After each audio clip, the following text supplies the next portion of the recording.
সারা বছর চেষ্টা করলাম অঙ্ক নিয়ে, আর সেই অঙ্ক পরীক্ষাটাই খারাপ হয়ে গেল রে মামা।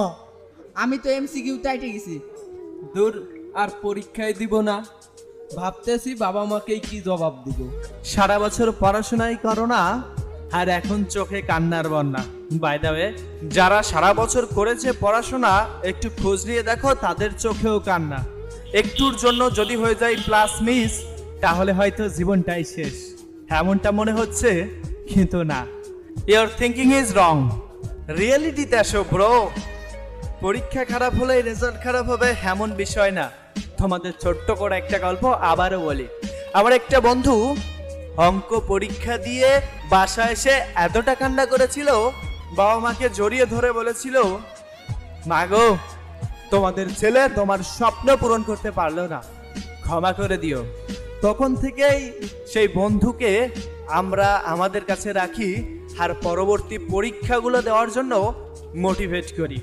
আলহামদুলিল্লাহ, অনলি 33 মার্ক পেয়ে পাশ করে গিয়েছে। এমনও তো হতে পারে তোমার জীবনেও এমন একটা অধ্যায়ে পরিণত হতে পারে। তাই ওই পরীক্ষার জন্য যদি পরবর্তী পরীক্ষা তুমি খারাপ করে ফেলো, তাহলে দেখবে তোমার রেজাল্ট ভালো আসবে না। তুমি তো পাশ করে যাবে, কিন্তু সবাই চায় একটা ভালো রেজাল্ট। এজন্য ওই পরীক্ষা নিয়ে মন খারাপ না করে তুমি পরের পরীক্ষাগুলো শেষ করো, দেখবে তুমি ভালো একটা রেজাল্ট করতে পারবে। অথবা এইখান থেকেই শিক্ষা নিয়ে জীবনে ভালো কিছু হবে। এটা ম্যাটার করে না তুমি কত মার্কস পেলে, এটা ম্যাটার করে না তুমি কত ভালো রেজাল্ট করলে। বাট এই যে পরীক্ষাটা খারাপ হওয়ার জন্য পরবর্তী পরীক্ষা যদি তুমি খারাপ দাও, তাহলে সবগুলাতেই যদি তোমার ফেল আসে, সবগুলাতেই যদি তোমার খারাপ রেজাল্ট হয়, তাহলে বলবে কি করলো সারা বছর। কেউ এটা বলবে না একটা পরীক্ষা খারাপ হওয়ার জন্য তুমি পরবর্তী পরীক্ষাগুলো মন দিয়ে দাওনি।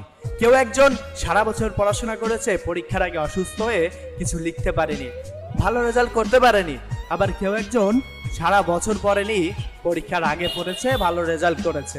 এটা ডিপেন্ড করে তার মানসিকতার উপর, শেষ সময়ের প্রস্তুতির উপর, শেষ সময়ের মনের জোরের উপর। শেষ সময় যদি মনের জোর থাকে, তাহলে অবশ্যই তোমার দ্বারাও ভালো কিছু সম্ভব। বাট এই একটা পরীক্ষার জন্য যদি তুমি ডিমোটিভেট হয়ে যাও, আর যদি মনে করো পরবর্তী পরীক্ষা তোমার দেওয়ার ইচ্ছা নেই, তাহলে বন্ধু তোমার জীবনে কোনো স্বপ্ন নেই, নেই আশা। শুধু আমার এই একটা কনসেপ্ট শোনো, পূর্বের কথা বাদ দিয়ে ধরো সব দুঃস্বপ্ন ছিল, কালকে থেকে যে পরীক্ষাগুলো হবে ভাবো ওই পরীক্ষাগুলাই এসএসসি পরীক্ষার শুরু। সেটা মনে করে বাকি পরীক্ষাগুলা মন দিয়ে দাও, দেখবে তোমার রেজাল্ট এবং জীবন সুন্দর হবে ইনশাআল্লাহ।